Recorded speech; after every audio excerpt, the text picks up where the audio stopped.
അധ്യക്ഷൻ സയ്യിദ് സാദിഖ് അലി ശിഹാബ് തങ്ങൾ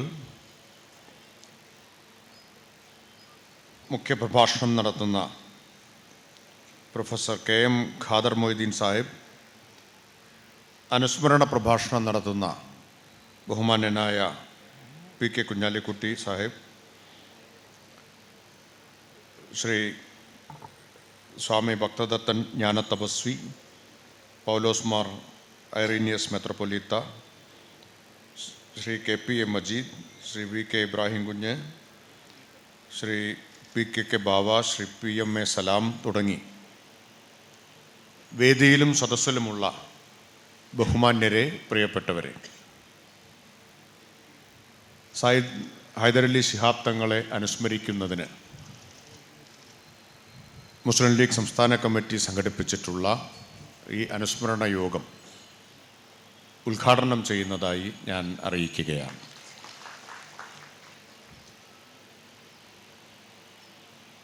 സയ്യിദ് ഹൈദരലി ശിഹാബ് തങ്ങളുടെ വിയോഗം അകാലത്തിലുള്ളതായിരുന്നു. രണ്ട് കാരണം കൊണ്ട് അത് അകാലത്തിലുള്ള വിയോഗമാണ്. ഒന്ന്, അദ്ദേഹം കുറേ കാലം കൂടി ജീവിച്ചിരിക്കേണ്ട ഒരാളായിരുന്നു. മരിക്കാൻ മാത്രമുള്ള പ്രായമായിരുന്നില്ല. 71-72 വയസ്സെന്നുള്ളത് ഇന്ന് ഒരു വലിയ പ്രായമല്ല. രണ്ടാമത്തെ കാരണം, അദ്ദേഹത്തെപ്പോലൊരാളുടെ സാന്നിധ്യം അനിവാര്യമായ ഒരു കാലത്തിലൂടെയാണ് നമ്മുടെ രാജ്യം, നമ്മുടെ നാട് കടന്നു പോകുന്നത് എന്നതാണ്. ഈ രണ്ട് കാരണങ്ങൾ കൊണ്ട് അദ്ദേഹത്തിൻ്റെ വിയോഗം അകാലത്തിലായിരുന്നു എന്നാണ് ഞാൻ വിചാരിക്കുന്നത്. ഇവിടെ അധ്യക്ഷ പ്രസംഗത്തിൽ ചൂണ്ടിക്കാണിച്ചതുപോലെ നിയമസഭാംഗമല്ലാതിരുന്നിട്ടും, ഒരിക്കൽ പോലും അദ്ദേഹം നിയമസഭാംഗമായിട്ടില്ല, ഒരിക്കൽ പോലും നിയമസഭാംഗമല്ലാതിരുന്നിട്ടും കേരള നിയമസഭ പാണക്കാട് ഹൈദരലി ശിഹാബ് തങ്ങൾക്ക് ചരമോപചാരം അർപ്പിക്കുകയുണ്ടായി. അതൊരു അസാധാരണമായിട്ടുള്ള കാര്യമാണ്. സാധാരണ നടപടിക്രമം നിയമസഭാംഗങ്ങളായിട്ടുള്ള ആളുകൾ മരിക്കുമ്പോൾ ചരമോപചാരം നടത്തുക എന്നതാണ്. അപൂർവം സന്ദർഭങ്ങളിലാണ് അല്ലാതെ അനുസ്മരണങ്ങൾ ഉണ്ടായിട്ടുള്ളത്. അതിന് കാരണം പാണക്കാട് ഹൈദരലി ശിഹാബ് തങ്ങൾ ജനപ്രതിനിധിയായിട്ടുണ്ടോ എന്നതിനപ്പുറം കേരളത്തിൽ ഔന്നത്യമുള്ള, സർവരാലും ആദരിക്കപ്പെടുന്ന ജനനേതാവായിരുന്നു എന്നുള്ളതാണ്.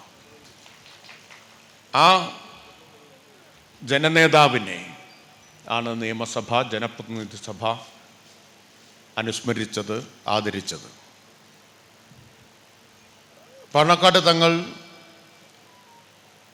ഒരു മത നേതാവായിരിക്കുമ്പോൾ തന്നെ മറ്റ് മതങ്ങളുമായും, ഒരു രാഷ്ട്രീയ കക്ഷിയുടെ നേതാവായിരിക്കുമ്പോൾ തന്നെ മറ്റ് രാഷ്ട്രീയ കക്ഷികളുമായും സ്നേഹത്തോടെ വർത്തിച്ച ഒരു നേതാവാണ്.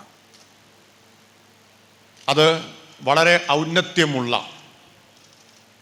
വിശാലമായ വീക്ഷണമുള്ള വ്യക്തികൾക്ക് മാത്രം കഴിയുന്നൊരു കാര്യമാണ്. ആ ഗുണം പാണക്കാട് ഹൈദരലി ശിഹാബ് തങ്ങൾ ജീവിതത്തിൽ എക്കാലത്തും ഉയർത്തിപ്പിടിക്കുകയും കാത്തുസൂക്ഷിക്കുകയും ചെയ്തു. അദ്ദേഹത്തിൻ്റെ വേറൊരു പ്രത്യേകത, ഒരുപാട് പേർ അദ്ദേഹം ഭരിച്ച സമയത്തത് അനുസ്മരിച്ചിരുന്നു. എല്ലാവർക്കും പ്രാപ്യനായ, വളരെ ലാളിത്യത്തോടെയും വിനയത്തോടെയും എല്ലാ വിഭാഗം ആളുകളുമായും ഇടപെട്ട നേതാവായിരുന്നു അദ്ദേഹം എന്നുള്ളതാണ്. സാമൂഹിക പ്രവർത്തനം എന്നത് കഷ്ടപ്പെടുന്ന മനുഷ്യരുടെ പ്രശ്നങ്ങൾക്ക് വേണ്ടി സമർപ്പിക്കലാണ് ജീവിതത്തെ എന്ന് തെളിയിച്ച നേതാവാണ് പാണക്കാട് ഹൈദരലി ശിഹാബ് തങ്ങൾ. അത് ജീവിത പ്രശ്നങ്ങളിൽ, സാധാരണ മനുഷ്യരുടെ ജീവിത പ്രശ്നങ്ങളിൽ ആണ്ട് മുങ്ങുന്നതാണ് സാമൂഹിക പ്രവർത്തനം എന്ന് തങ്ങൾ തെളിയിച്ചു. അദ്ദേഹം ജീവിച്ചിരുന്ന സമയത്ത് ദൈനംദിനം നൂറുകണക്കിന് ആളുകളാണ് കൊടപ്പനക്കൽ തറവാട്ടിലേക്ക് തങ്ങളുടെ സങ്കടങ്ങളും കഷ്ടപ്പാടുകളും പറയാനും പങ്കുവെക്കാനുമായി എത്തിക്കൊണ്ടിരുന്നത്. അതെല്ലാം അദ്ദേഹം ക്ഷമയോടെ കേട്ടു, സാധ്യമായിട്ടുള്ള പരിഹാരങ്ങൾ കണ്ടെത്തി, സഹായങ്ങൾ ചെയ്തു. ഒരു പൊതുപ്രവർത്തകരെ സംബന്ധിച്ച് സഹായത്തിനും ആശ്വാസത്തിനുമായി തങ്ങളെ തേടി വരുന്ന അനേകം ആളുകളുണ്ടാവും. എല്ലാത്തിനും ഒരുപക്ഷെ പരിഹാരമുണ്ടാക്കാൻ കഴിയണമെന്നില്ല. എങ്കിലും അവർക്കൊരാശ്വാസം പകരുക, ക്ഷമയോടത് കേൾക്കുക, ആശ്വാസം പകരുക എന്നത് തന്നെ പ്രധാനമാണ്. അങ്ങനെ തങ്ങളുടെ സങ്കടങ്ങളും ബുദ്ധിമുട്ടുകളും എല്ലാം ഇറക്കി വയ്ക്കാനുള്ള അത്താണിയായി അനേകായിരങ്ങൾ അദ്ദേഹത്തെ കണ്ടു. അത് അദ്ദേഹത്തിലുള്ള ഒരു വിശ്വാസമാണ്. അദ്ദേഹത്തോട് പോയി പറഞ്ഞാൽ അദ്ദേഹം കേൾക്കും, സാധ്യമായത് ചെയ്യും എന്നൊരു വിശ്വാസം. ആ വിശ്വാസ്യതയാണ് ഒരു പൊതുപ്രവർത്തകൻ്റെ ഏറ്റവും പ്രധാനപ്പെട്ട കൈമുതൽ എന്നാണ് ഞാൻ വിചാരിക്കുന്നത്. അദ്ദേഹം തന്നെ കാണാൻ വരുന്ന പാവപ്പെട്ട മനുഷ്യരുടെ പ്രശ്നങ്ങൾ ഡയറിയിൽ എഴുതി വച്ചിരുന്നു എന്ന് കേട്ടിട്ടുണ്ട്. ആ ഡയറി കുറിപ്പുകൾ പിന്നീടൊരിക്കൽ കണ്ടെത്തി പ്രസിദ്ധീകരിച്ചാൽ, സമാഹരിച്ച് പ്രസിദ്ധീകരിച്ചാൽ അത് വളരെ ജീവിതഗന്ധിയായ ഒരു പുസ്തകമായി തീരും എന്നാണ് എനിക്ക് തോന്നുന്നത്. അതിന് ഒരുപക്ഷെ സംഘാടകർ മുൻകൈ എടുക്കും എന്ന് ഞാൻ വിചാരിക്കുന്നു. അദ്ദേഹത്തിൻ്റെ ഏറ്റവും വലിയ പ്രത്യേകത സൗമ്യമായിട്ടുള്ള സംസാരവും പെരുമാറ്റവും ആയിരുന്നു എന്നതാണ്.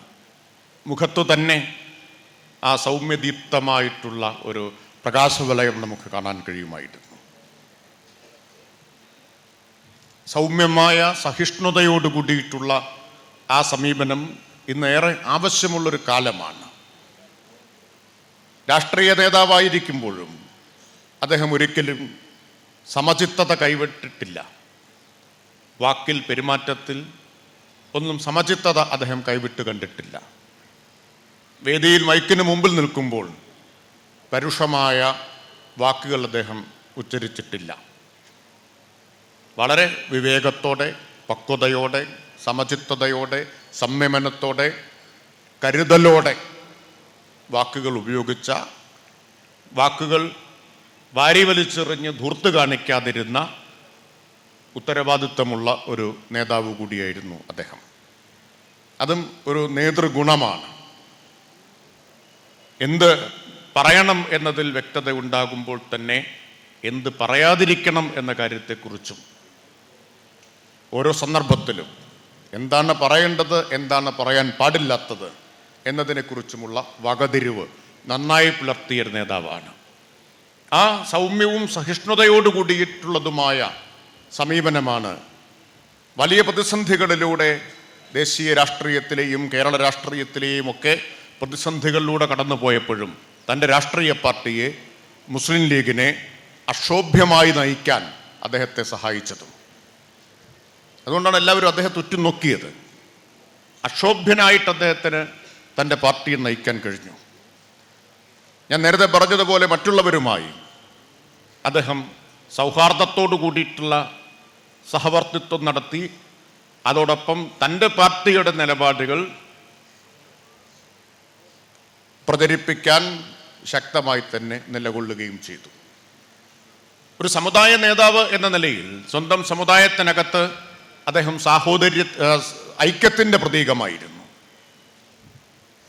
സമുദായത്തെ യോജിപ്പിക്കുന്ന ഐക്യത്തിൻ്റെ ഒരു പ്രതീകമായി, ഇതര സമുദായങ്ങളെ സംബന്ധിച്ച് സാഹോദര്യത്തിൻ്റെ ഒരു പ്രതീകമായിട്ടും അദ്ദേഹം നിലകൊണ്ടു. അപ്പോൾ സ്വന്തം സമുദായത്തെ യോജിപ്പിക്കുകയും ഇതര സമുദായത്തോട് സഹോദര ഭാവേന പെരുമാറുകയും ചെയ്തൊരു നേതാവ്.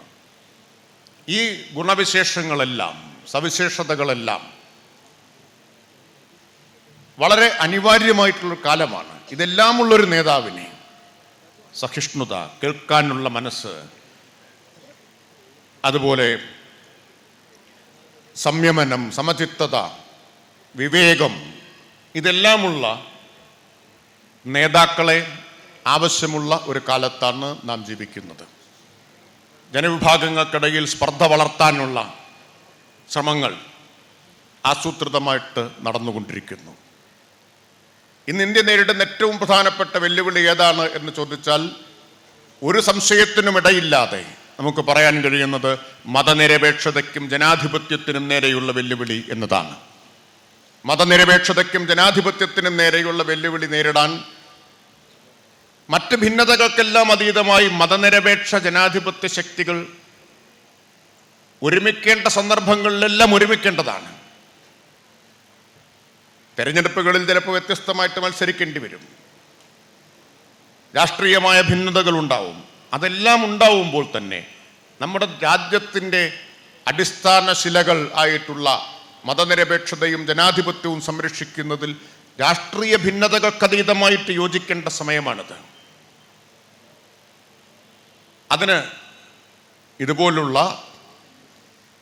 നേതാക്കളുടെ സാന്നിധ്യം മനുഷ്യരെ ഐക്യപ്പെടുത്താൻ, യോജിപ്പിക്കാൻ, സമൂഹത്തെ ഒന്നിപ്പിക്കാൻ ഇതുപോലുള്ള നേതാക്കളുടെ സാന്നിധ്യം വളരെ വളരെ അനിവാര്യമായിട്ടുള്ള കാലമാണ്. അതുകൊണ്ട് സാധാരണ നമ്മൾ നേതാക്കളെല്ലാം മരിക്കുമ്പോൾ പറയും വലിയ നഷ്ടമാണ്. തീർച്ചയായിട്ടും ഏതൊരു വ്യക്തിയുടെ മരണവും നഷ്ടമാണ്. അത് പൊതുപ്രവർത്തകരുടേതാകുമ്പോൾ കൂടുതൽ ആളുകളെ സംബന്ധിച്ചത് നഷ്ടമാണ്.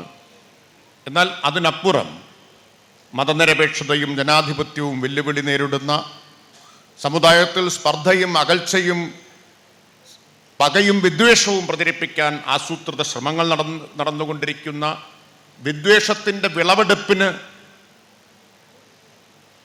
ചില ശക്തികൾ കാത്തുനിൽക്കുന്ന ഈ സന്ദർഭത്തിൽ പാണക്കാട് തങ്ങളെപ്പോലുള്ള ഒരാളുടെ വിയോഗം അക്ഷരാർത്ഥത്തിൽ കനത്ത നഷ്ടമാണ്. അത് ഒരു രാഷ്ട്രീയ പാർട്ടിയുടെ മാത്രം നഷ്ടമല്ല, കേരള സമൂഹത്തിനാകെ ഒരു നഷ്ടമാണ്. എങ്ങനെയാണ് ആ നഷ്ടം നികത്താനാവുക? എങ്ങനെയാണ് പാണക്കാട് തങ്ങളുടെ ഓർമ്മയോട് നീതി പുലർത്താൻ കഴിയുക? മതനിരപേക്ഷതയോടും ജനാധിപത്യത്തോടും വിട്ടുവീഴ്ചയില്ലാത്ത പ്രതിബദ്ധത പുലർത്തിക്കൊണ്ടാണ് അദ്ദേഹത്തിൻ്റെ ഓർമ്മയോട് നീതി പുലർത്താൻ കഴിയുക എന്നാണ് ഞാൻ വിചാരിക്കുന്നത്. അതുകൊണ്ട് കേരളത്തെ ഇന്ത്യയിൽ ഏറ്റവും ജീവിതയോഗ്യമായ ഒരിടമാക്കി നിലനിർത്തുന്നത് മതനിരപേക്ഷതയോടും ജനാധിപത്യത്തോടുമുള്ള നമ്മുടെ പ്രതിബദ്ധതയാണ്. ആ രണ്ട് മൂല്യങ്ങളും തീർത്തും ശോഷിച്ചു പോയിട്ടില്ല എന്നതാണ് കേരളത്തെ വ്യത്യസ്തമാക്കുന്നത്. രാജ്യമാകെ അസഹിഷ്ണുത പടരുന്നുണ്ട്, രാജ്യമാകെ പകയും വിദ്വേഷവും വളരുന്നുണ്ട്. അതിൻ്റെ അനുരണനങ്ങളും അലയൊലികളും ഇവിടെയുമുണ്ട്, ഇവിടെ ഇല്ല എന്നുള്ളതല്ല. അസഹിഷ്ണുത വർഗീയമായ അസഹിഷ്ണുത മാത്രമല്ല, വർഗീയമായ അസഹിഷ്ണുത മറ്റ് മേഖലകളിലേക്കും പടരുന്നുണ്ട്. തങ്ങളുടെ അഭിപ്രായത്തോട് നിലപാടിനോട് യോജിക്കാത്ത എല്ലാവരെയും ഭർസിക്കുക, കടന്നാക്രമിക്കുക, കടുത്ത വാക്കുകൾ കൊണ്ട് മുറിവേൽപ്പിക്കുക, അത് ഈ അസഹിഷ്ണുതയുടെ ഒരു അടയാളമാണ്. അത് വർഗീയമായിട്ടാവാം, അല്ലെങ്കിൽ വേറൊരു പ്രശ്നത്തിലാവാം. കഴിഞ്ഞ ദിവസം ഇന്ത്യയിലെ തൊഴിലാളികളാകെ നടത്തിയിട്ടുള്ള പണിമുടക്കിനോട് സ്വീകരിച്ചൊരു സമീപനത്തിലും ഈ അസഹിഷ്ണുത നമുക്ക് കാണാൻ പറ്റും. ഞങ്ങൾക്കിഷ്ടമില്ലാത്തതിനോടൊന്നും പൊരുത്തപ്പെടുകയില്ല, അല്ലെങ്കിൽ അതിനെയൊന്നും മാനിക്കുകയില്ല എന്നൊരു സമീപനം അത് വളർന്നു വരികയാണ്. ആ അസഹിഷ്ണുത എന്നത് അതിൻ്റെ വേരുകൾ ഫാസിസത്തിലാണ്. ഫാസിസ്റ്റ് ചുവയുള്ള അസഹിഷ്ണുതയാണത് എന്ന് നാം തിരിച്ചറിയേണ്ടതുണ്ട്. അല്ലെങ്കിൽ അത് നമ്മളെ ബാധിക്കുന്ന അസഹിഷ്ണുത മാത്രമാണ് പ്രശ്നം എന്ന് നാം ആരും തെറ്റായി ധരിക്കാൻ പാടില്ല. അതുകൊണ്ട് അസഹിഷ്ണുതയുടെ ഈ കാലത്ത്, വിദ്വേഷത്തിൻ്റെയും വെറുപ്പിൻ്റെയും ഈ കാലത്ത്, അത് പടർത്താൻ ശ്രമിച്ചുകൊണ്ടിരിക്കുന്ന ഒരു കാലത്ത് പാണക്കാട് ഹൈദരലി ശിഹാബ് തങ്ങളെപ്പോലുള്ള അസാധാരണമായിട്ടുള്ള ഗുണവിശേഷങ്ങളുള്ള, മാനുഷികമായ നന്മകളുള്ള ഒരു നേതാവിൻ്റെ വിയോഗം വലിയ നഷ്ടമാണ്. ആ നഷ്ടം അദ്ദേഹം ഉയർത്തിപ്പിടിച്ച മൂല്യങ്ങളോടുള്ള പ്രതിബദ്ധത പുലർത്തിക്കൊണ്ട് നമുക്ക് കൂട്ടായി നികത്താം എന്ന് പറഞ്ഞുകൊണ്ട് അദ്ദേഹത്തിൻ്റെ ഓർമ്മകൾക്ക് മുമ്പിൽ ആദരവോടുകൂടി തലകുനിച്ചുകൊണ്ട് ഞാൻ എൻ്റെ വാക്കുകൾ നിർത്തുന്നു. Thank you.